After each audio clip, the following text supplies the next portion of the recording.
Ils l'ont sorti? Et une fille. Et une fille. Moi, je suis monté au premier, on s'est rendu compte que c'était, il y avait personne évacué. Ouais. Et puis, j'ai fait le deuxième et troisième étage. Un collègue a récupéré rapidement un enfant au deuxième étage. Ouais. C'était le premier à sortir de l'immeuble Ouais. avec un enfant. Et ensuite, donc il y a toujours des policiers qui montaient.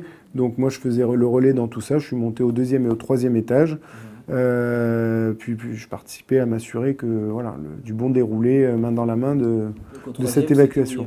Il y avait un nourrisson au deuxième, au troisième il y avait du monde aussi, et après, oui, je pense que c'était 3 enfants en bas âge. Oui, Enfin bon, il y avait une personne âgée, il y avait voilà, un homme, une femme. C'est bien ça. Donc voilà, donc moi j'ai relayé les informations à la radio pour dire qu'on a procédé à l'évacuation vu l'urgence de la situation. Et puis les policiers, courageusement, se sont relayés main dans la main pour évacuer les 6 étages de l'immeuble. Et puis après, il a fallu faire un tour complet pour vérifier qu'on n'avait pas de collègues dans l'immeuble et qu'il restait personne. Donc moi, j'ai participé à ça. Il y avait d'autres chefs de groupe également. Voilà. C'est quoi l'état de l'immeuble à ce moment-là, dans les étages où vous êtes? Dans les étages, non, il y a de la fumée, mais c'est pas envahi de fumée. Ouais. La fumée se situait principalement au rez-de-chaussée. Et effectivement, dans l'appartement, on voyait qu'ils étaient vraiment incommodés au deuxième étage, dans l'appartement dans lequel la dame avait ouvert la fenêtre. Ouais, ça a été compliqué.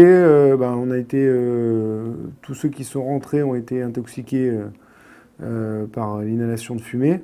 Donc on a été à notre sortie secourus très rapidement par les sapeurs-pompiers de Paris, qui ont à la fois pris en charge les victimes, les résidents de l'immeuble qui étaient pris au piège dans les appartements, et également ils se sont affairés à éteindre l'incendie. Enfin voilà, ils avaient double tâche.